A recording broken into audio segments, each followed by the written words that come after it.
At the close of last week trading, we saw the Nigerian equities returning back to positive territory, rising by 1.3% week on week. Can the market sustain this momentum this week?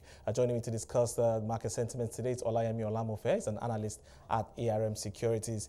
Thank you so much for your time today on the show today, Olayemi. Let's get into the sentiments we're seeing play out today.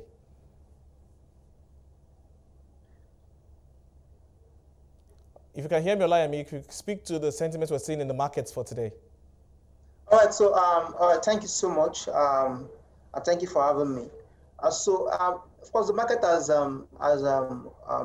just like we've said from the start of the year, has reacted to happenings in the fixed income space, seeing recovering yields impact on sentiments in the equity markets. The exception of what we saw last week. If you look at weeks before then, we've been seeing the market return negative. But again, last week, surprisingly, the market closed up. And interestingly, it closed up throughout the trading days of last week.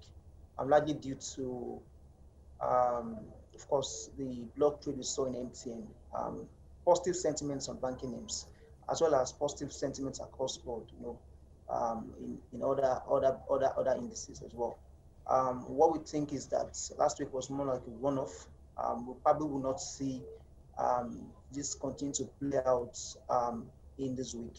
What we'll expect to see play out this week is some sort of profit taking on some of these profits that we posted last week. We expect that the market will continue to react to happenings in the fixed income space. We need to bear in mind that this week there is an NTB option coming up this week, and the outlook is that we probably will see rates continue to tick upwards, and that's going to be more attractive to investors who would want to play in a more certain environment rather than play in a volatile market. Thank you. All right, but when you look at what's playing out with the first quarter earnings so far, yes, we've seen some of the banks coming already to post. Also, we've seen more earnings in other spaces as well. How do you think that is going to play around in the market and impact sentiment? So, would you mind taking that again? Yes, I would like to get your thought on how you see the first quarter earnings impacting sentiment in the market. So I think the market needs much more than the first quarter, much more than strong earnings, strong Q1 earnings. If you look at what has played out, this week, I mean, if you look at Q1 results, especially for the banking names, take for instance, we've seen results for likes of GT Bank not coming so inspiring. But again, the market, the price for GT actually closed up. That's quite surprising.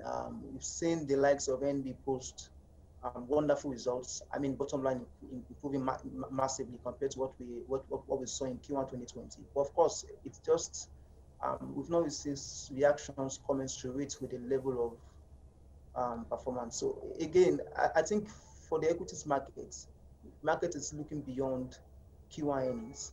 I think what the market wants to see more importantly is how events unfold in the fixed income space.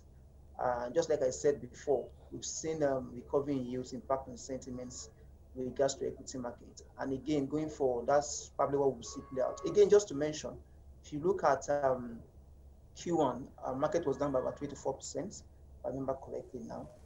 We probably will still see that bearish sentiment continue in Q2. All right.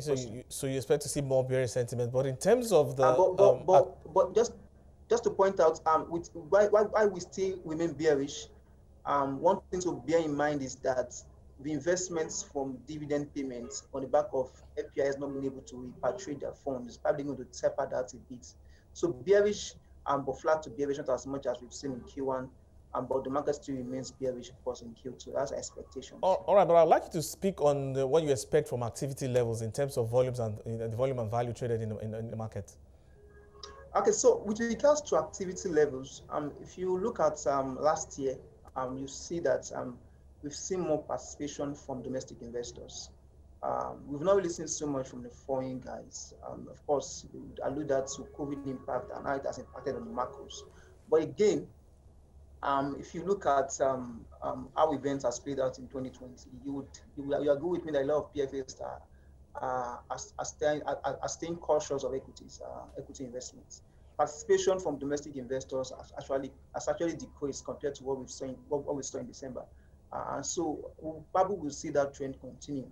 As regards to participation, I mean activity levels, we have to see activity levels not coming as strong as we've seen in the likes of Q4 2020, Q2 2020, we saw the market delivered massive gains. We'll see more interest tilting towards fixed income instruments, and the rate will depend on how much of recovery we see in yields in that space.